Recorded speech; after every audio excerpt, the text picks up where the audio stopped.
Donald Trump is a really generous guy, and he's done a brilliant job sort of managing, I think, the media through this whole entire circus, and he's gotten a lot of free media, and he, as a result, I think, was able to really sort of amplify his campaign. Think about what he did on podcasts, for example. Think about what he did really targeting a younger audience, which was massive. The Elk Brothers and, going on some of these other shows, Theo Vaughn, etc.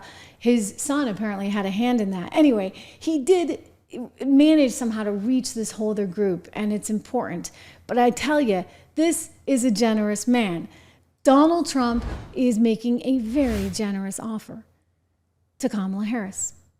He put this out on Truth Social over the weekend, and I loved it. I loved it. He wrote, you know what?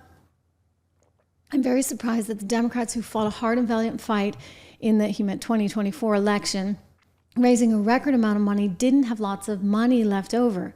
Now they were being squeezed by vendors and others. The vendors need to get paid for all those Beyonce concerts. Whatever we can do to help them during this period, I would strongly recommend we, as a party, and for the sake of desperately needed unity, do. We have a lot of money left over in that our biggest asset in the campaign was earned media, and that doesn't cost very much. Make America great again. You know what? It doesn't cost anything. Let me just say, guys, if you are sitting down with a potential president of the United States, you are not to be paid for that interview. You're not to be charging studio costs, because the thinking is you'll make something, and even if you don't make anything, it's the potential next president of the United States. Oprah Winfrey charged $1 million allegedly for the New York Post.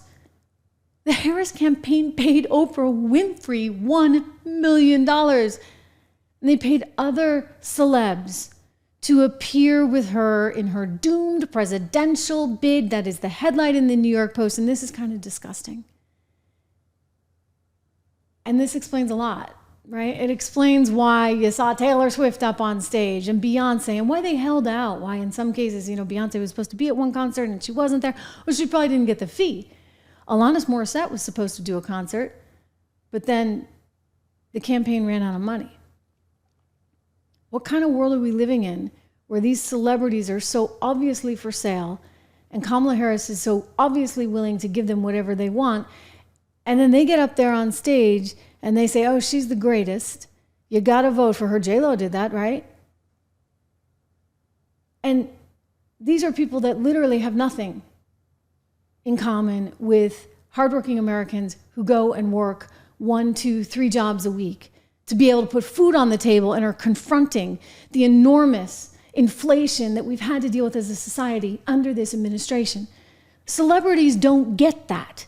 No, because they get paid $1 million to do an interview, or $1 million to say, hey, I'm going to vote for her. Think of how wrong that is. A friend said to me that he thinks it's some kind of violation of FEC rules. In other words, you shouldn't be able to hire a celebrity like that for an interview and not disclose it. I mean, why didn't it say this is a paid ad campaign on the Oprah Winfrey interview? Maybe people knew because she only got like 300,000 views for that thing 24 hours later on her YouTube channel. I'm like, this is sort of amazing because, I just started this thing and I'm not running for president, and we get some shows that have 300,000 views. And yet Kamala can't score more? So I guess people just kind of knew. On top of that, this is outrageous. I mean, you think about how much money they spent. $1 billion. $1 billion. It's the most ever. Well, they were doing things like having to rework the Call Me Daddy podcast set because Kamala didn't want to travel to the Call Me Daddy podcast set, so they spent $100,000 remaking it in a hotel room. I mean, I've made a lot of sets in my career, and I can tell you it doesn't cost $100,000. That's nuts. So she's getting fleeced. She's paying for endorsements, not telling the American public, trying to pretend the whole time, pretending that she's on the real Call Me Daddy set instead of hanging out in her hotel room. She is a phony who ran a phony campaign. And that is why she got nowhere. Americans see through this CRAP, and I love it. I love it, really.